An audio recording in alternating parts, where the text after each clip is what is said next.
Welkom by vandag se lesing oor bemarkingskommunikasiebestuur. Ons sal die noodsaaklike stappe ondersoek om 'n suksesvolle bemarkingskommunikasieveldtog te beplan en uit te voer.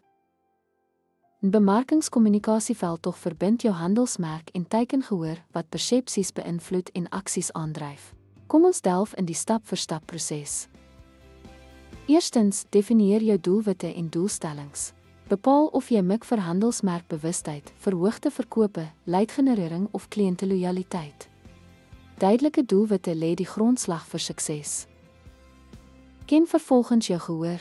Doen marknavorsing om demografie, psigografie, mediagewoontes en pynpunte te verstaan.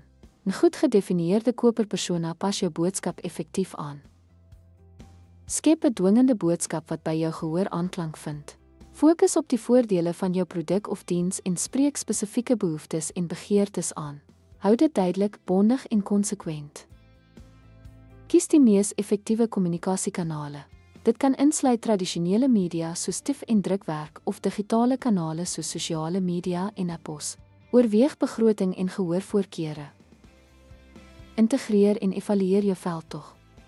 Verseker konsekwentheid in boodskappe en visuele elemente oor alle kanale.